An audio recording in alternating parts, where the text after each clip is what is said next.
Hi, welcome. Sherilyn here. Welcome to the Sherilyn Show. Today we're doing a longer format video because I feel like we need to talk about something quite important. Well, I think it's important.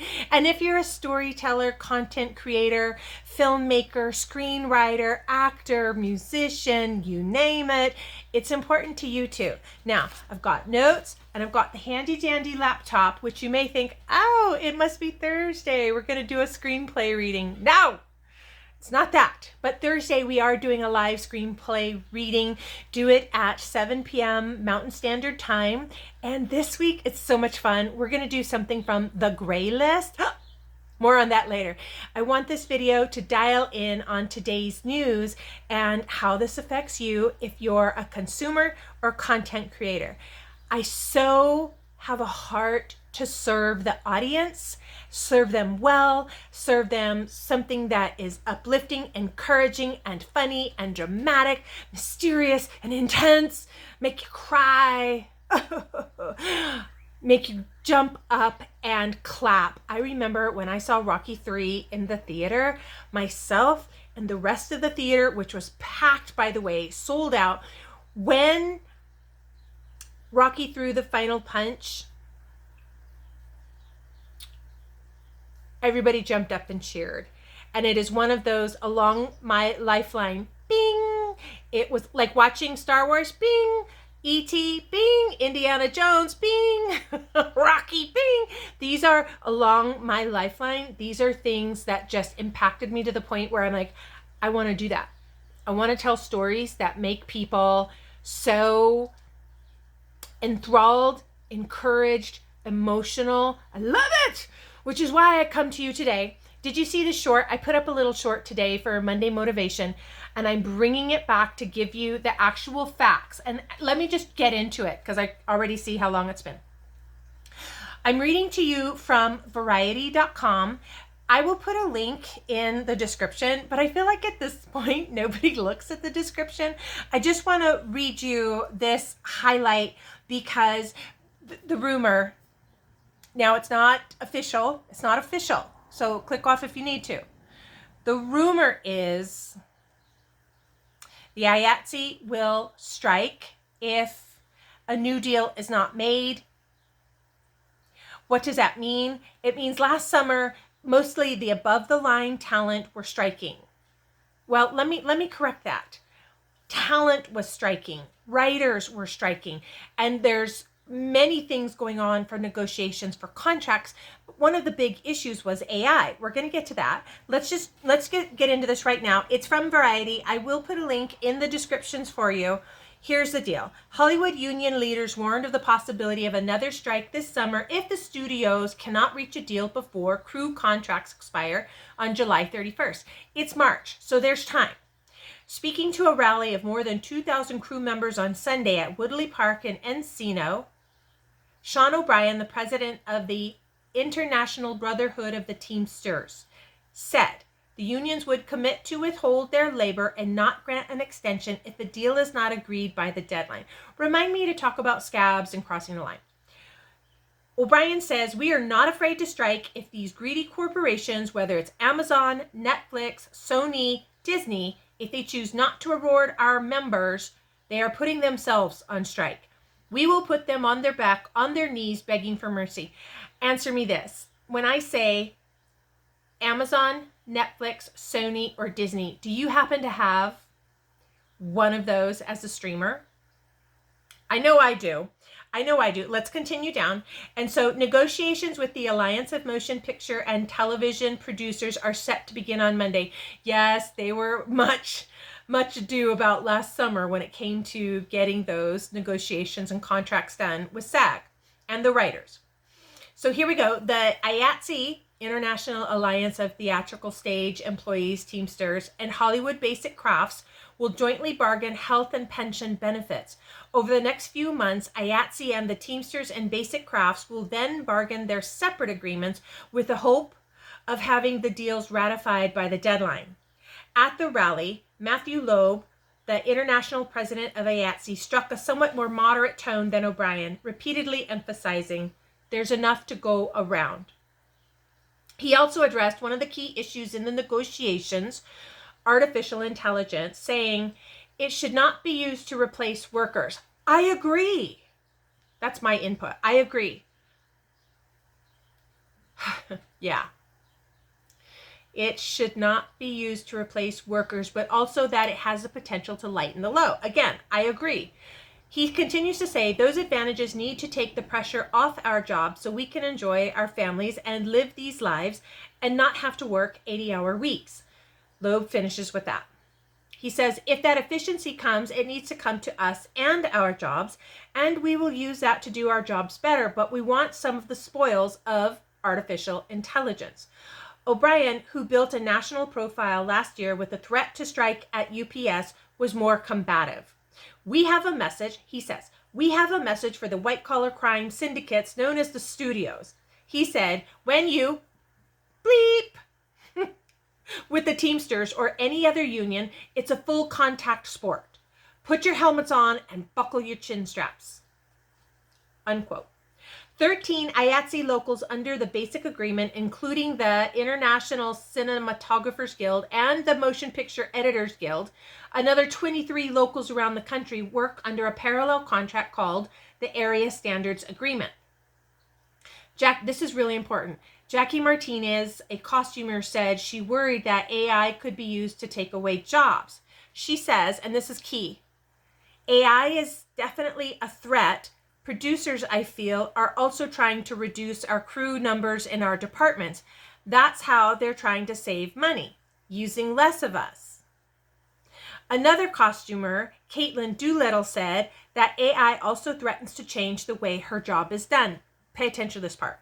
She says the second that you start automatically generating bodies, they already have clothes on them. She said, what am I supposed to do? One of my favorite parts of the job is interacting with the background actors and creating individual characters to create textures and scenes. Having a computer generate that is not it. Okay. Final thoughts. The upcoming talks were on the mind of many members during the weekend before the Oscars, when Hollywood was busy celebrating the crafts at events that included a triple header of Sunday with the American Cinema Editors Eddie Awards, American Society of Cinematographers ASC Awards, and Motion Picture Sound Editors Golden Reel Awards. The concern about the IATSE contract talks was evident at the AC Eddies. Quote, last year was an extraordinarily difficult year for our entire industry. Editors and post-production are not immune at all, said Kevin Trent, president of ACE. Opening on Sunday's ceremony, he said, 2023 hurt badly and 2024 is off to a tepid start. It feels like there's an industry that desires to avoid repeating 2023 and get back to doing what we do best. And Walter Murch touched on the topic of AI as he accepted his Career Achievement Award at the Ace Eddie Awards. Just as editing transformed motion picture and cinema, I hope we, the present and rising generations of film editors and directors, can find a way to use AI to expand and transform the potentials of cinema in ways that at the moment can only be leveraged through a glass darkly with equal amounts of excitement and nerves. Yeah. Okay. One more quote.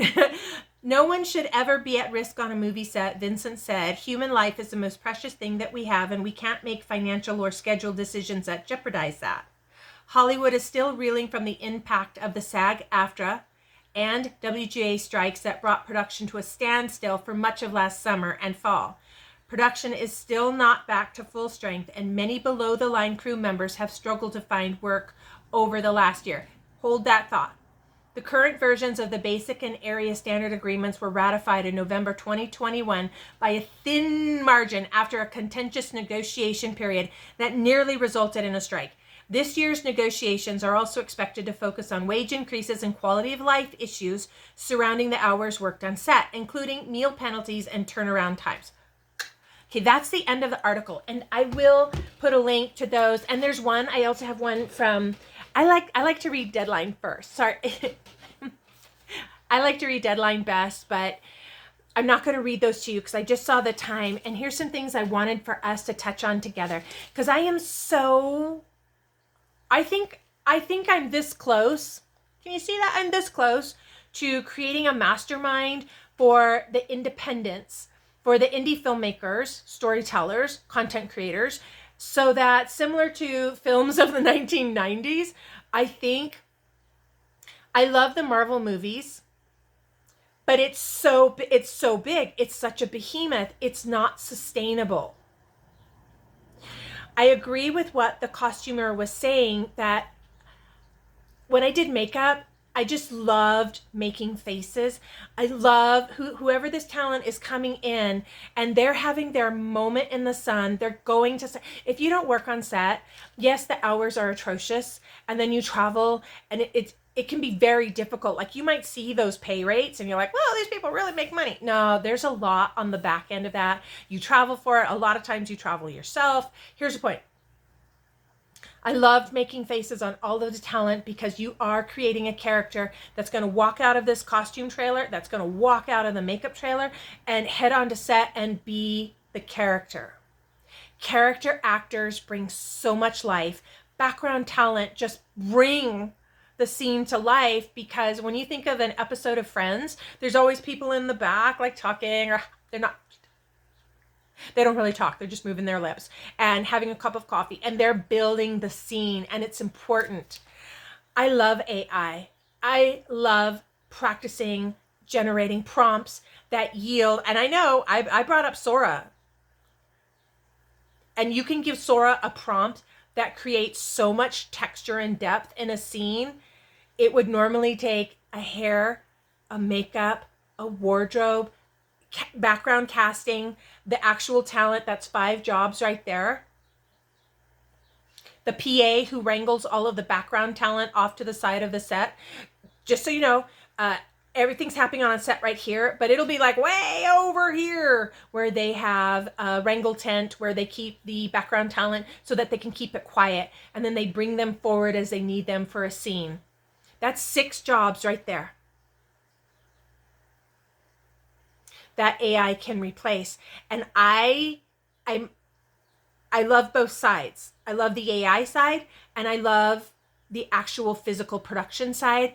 And as I work in the producing space, we have if you're not studio, if you're independent, as a producer, you never get development money anymore. By the way, I haven't seen it. If you're getting development money, I'm for hire. Here's the thing. I hear what the other woman was saying in the article about producers are just trying to cut jobs and save money. Yes, ma'am. Saving money while also keeping jobs. Describing what a producer does is difficult. The best thing I can say is wearing many hats, several shoes, a pair of boots, and making soup with 30 other people at the same time and expecting it to come out amazing. And you're in a unique position. I'm getting to my notes here. I saw the time. I want to wrap it up. As an independent producer, you're in a unique position of having an audience who wants studio level, but not wanting to pay for streamer subscriptions or pay for subscriptions with ads. I love bringing it to you like this. I'm going somewhere with this. Stay with me. As the audience, we sit down to stream. People aren't even going to. We can talk about Dune if you don't mind staying a moment. We can talk about Dune too. But here's the thing. Think of a film. Dune. Let's talk about Dune. Dune was $190 million budget, and I see that the weekend in the United States, North American box office was at 81 million. Combined worldwide, those creative Hollywood accountants are saying it was 182 million opening weekend, but they're counting 4 days, not 2. So 4 days worldwide, Dune is nearly at the black. So they're in the red now. They haven't made back their budget of 190. And by the way, when I see that 190, I don't think that is including their marketing budget. I don't have the actual inside numbers, but let's just say it costs $190 to make Dune 2 and it's $182 after 4 days in theater. So it's definitely going to be profitable. But here's the thing. If you were, for example, if you were watching Dune on your streamer, and this article in Variety about the IATSE strike says Netflix, Amazon, Sony, Disney, let's just go with Amazon. If you have Prime and you pay Prime subscription for the year, I think it's $135 now for the year, and now they have ads on the films, let's go with $100. If it costs $190 million to make and your streamer costs $100 and they need to make their budget back, but people don't want to watch with ads, what happens is you consume the film, you consume as an audience $190 million in just under 3 hours and literally say, what's next? So when we look at something on Netflix, and they have some big budget productions and you're paying, I think it's $17 a month. I don't have Netflix. You're paying your subscription. When you pay $17 and you consume 190 million in a few hours and then take a pee break, get snacks and come back and want to watch something else, but you don't want to pay more in a subscription and you don't want commercials, where's the yin and the yang? When we think of quality of life of your set, everybody below the line who doesn't get a trailer, talent and above the line, producers, directors tend to have a trailer to go back to eat, to rest, to have meetings. The below the line, like the camera guys have a trailer and the light guys have a trailer, hair and makeup, they have a workspace. It's not the same as having I'm going to go sit down, have a private bathroom and relax and eat my lunch in quiet and not out in the sun. My point is, something has to shift. I think there's a way to make a positive lateral shift. My opinion, unless the audience wants to begin to pay more, I don't know how you're going to offset the cost of paying everybody else more. If all of these wages go up, where's the difference? I don't think the cost is going to come down. So if we have audience and the people who actually create the content you consume, how do we get them to right here? And I think the answer is that if we can maintain where we're at and begin to bring the cost of production down, and I think that is by telling simpler, more engaging stories. I love the Marvel movies, but it's not sustainable. I love Star Wars and Star Trek.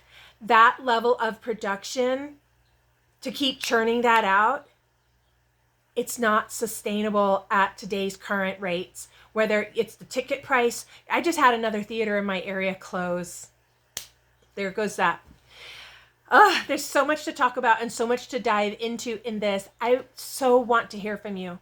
What do you think about another strike? Because where it leaves you is what happened 2 weeks ago. I mentioned this in the short video. 2 weeks ago, the past 2 weeks in the theaters, in my local theaters, there were 5 lackluster choices that when I look at, and I live in a small town, so it's not like seeing a film in Burbank or LA where you literally are out $100, parking, tickets, get something to sip on, you're out $100. Here, it's usually about 50. But there was 5 lackluster choices that I was like, I don't even want to spend my time to go see that. I'll watch it on the streamer. What is your answer to redefining, reimagining how film is told? And we always say film, but it's not even like 35 millimeter film anymore, maybe unless you're Denis Villeneuve. How would you reimagine production for the stories that we want to tell?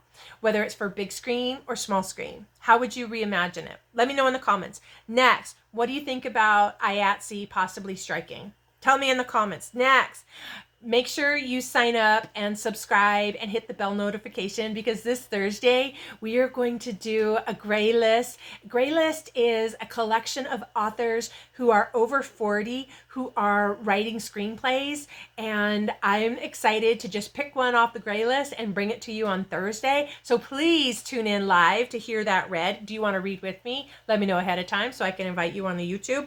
Next, where do you think AI is going? I can hardly wait to go to NAB this year, because there is a whole create space around this very topic. And I want to be boots on the ground with people, because I think there is a way to balance AI, production budgets, salaries, and delivering content that the audience really wants to see and engage with. There was one more point. Final point. Would you be interested in joining a mastermind together so that we can collaborate on a smaller scale to get stories created and told? I really think that it's about making a co-op of not all, sorry, that was pretty judgmental. I think it's about co-oping small production services and entities so that we can liaison our talents together. And very similar to the original studio model, people were hired on as an employee at the studio. And not that I want to create another behemoth that gets so bloated. Oh my God, girl, please. Dude, please. The behemoth and bloat and waste at the studio level is tremendous. How do we, answer me, riddle me this, how do we co-op and liaison our resources, our talents, our grips, our craft service, the lighting, the DIT? When you do digital camera work has to have a DIT cart, okay? And preferably 2 people staffing it. How do all of these departments liaison together? Because honestly, in the production groups that I'm in, nobody's working. If there were 10 people in the production group, 9 of them are not working. Some have walked away from their professions and are just looking for regular day jobs. God bless them. Others are hanging on. Many of us, me particularly, have had things scheduled that got pushed back to June. Okay, fine. It means my March is wide open and it wasn't supposed to be. So it's just one more tale of the story. And I feel like as long as we keep asking questions, keep an open mind, keep asking, let's go Einstein on this, or Benjamin Franklin, let's keep trying different iterations of how to, oh, look who's awake from her nap. The dog. Sorry about that. That's definitely time to wrap it up here, because I have been asking this question over and over. I'm asking anyone in the space what they think. How would you reimagine? How would you co-op? I got to think of a better word. How would you co-op production so that you can stay lean and mean, still be creative? The technicians, the below the lines that I know, love their work. They would be makeup artists, hairstylists, costumers, camera persons, grips, lighting. They would do this and they put in the 80-hour week because they love it.